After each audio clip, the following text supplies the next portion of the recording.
Ja, svekkjandi 4-1 tap hérna í Mosó. Hvernig líður eftir leik? Mjög illa. Við vorum sofandi svona fyrstu 15, það sem að fáum 3 mörk á okkur og 2 mörk úr hérna fyrstu leikadrunum.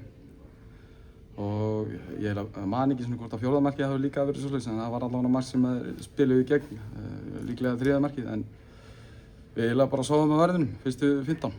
Hvernig fannst þið bara svona heilt yfir liðið spila? Manni fannst þið með svo í seinni hálfleik að kom meiri ákefðin við liðið? Já, eins og við vorum að tala þurfum við alltaf að fá mark á okkur til að vakna. Við þurftum 4 mörk til að vakna núna. En sko, það var líf með okkur í seinni og þetta er eitthvað sem við þurfum bara að bæta. Að byrja frekar leiki af fullu krafti heldur en að bíða eftir að þurfa alltaf að elta leikinn. Þau eru komin með 3 nýja leikmenn sem komu allir við sögu í dag í bara Arnarskóla og Arnarbrekka. Hvernig eru þeir að koma inn í lið?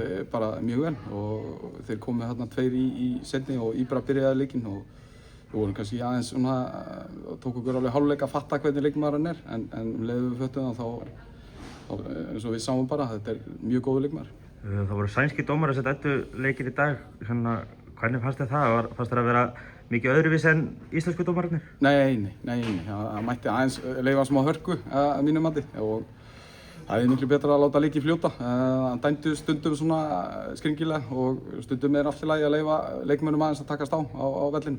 Þið Þrótt í næsta leik út í Grindavík, hvernig sérðu þann leik fyrir? Við erum að spila á heimavelli, þannig að ég sé fyrir mér að við vinnum enn leik og við erum sterkir á heimavelli og við ætlum okkur að vera sterkari þar.